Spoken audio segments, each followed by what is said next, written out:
मी पुढील प्रमाणे शोक प्रस्ताव मांडतो। पद्मविभूषण आशा भोसले, पद्मभूषण सुमन कल्याणपूर, श्री अनंतराव नारायण धोपटे माजी विधानसभा सदस्य व माजी मंत्री, सर्वश्री विठ्ठलराव लक्ष्मणराव धोटे, बळीराम कुडूजी कोटस्कर पाटील, कृष्णराव नानासाहेब देशमुख, पटल्या लंगडा मावस्कर, वसंतराव दोधा सूर्यवंशी, सुरेश कुमार कन्हैयालाल जेठलिया, श्रीमती उषादेवी कृष्णराव जगदाळे व श्रीमती शकुंतला नंदकिशोर शर्मा माजी विधानसभा सदस्य यांच्या दुःखद निधनाबद्दल हे सभागृह अतीव्र दुःख व्यक्त करते।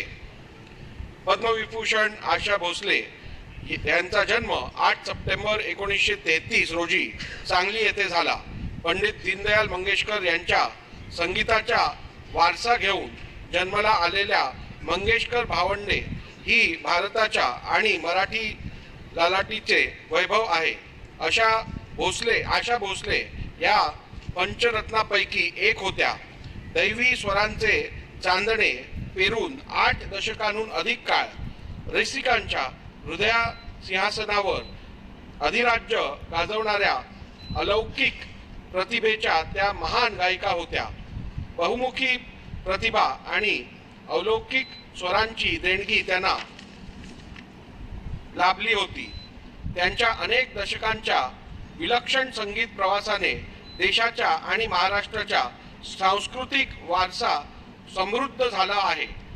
स्वर्गीय लता मंगेशकर या प्रत्यक्ष भगवंताची वासरी होत्या, तर आशाताई साक्षात राधेच्या मनातले घनश्यामाचा स्वर होत्या।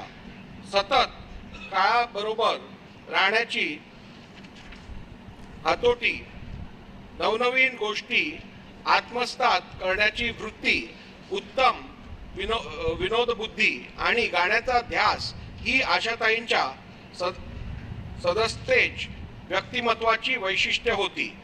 नावाप्रमाणेच त्यांचे सगळे जीवन आशेचा, दुर्दमय इच्छा शक्तीचा आणि मूर्तिमंत जिद्दीचा प्रवास होता। वैयक्तिक आयुष्यात अनेक आघात झाले झेलूनही भोगलेल्या दुःखाला खूप म्हणून त्या जगत राहिल्या आणि आयुष्याच्या अखेरपर्यंत इतरांना आनंद देत राहिल्या।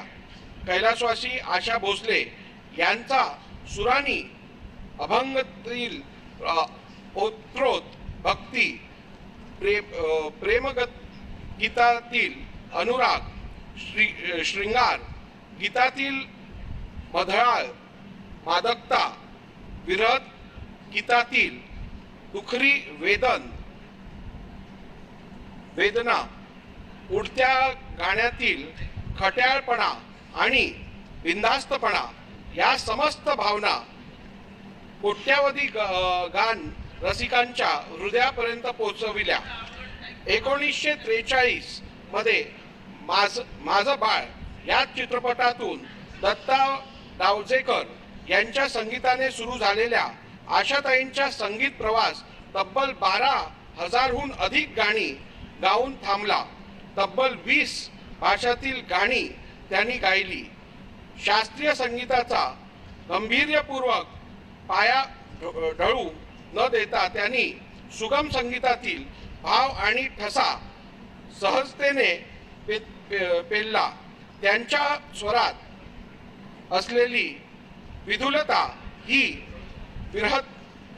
विरहाच्या गाण्यात हळवी होत असे आणि नेतृत्वाच्या तालावर बेधुंद होऊन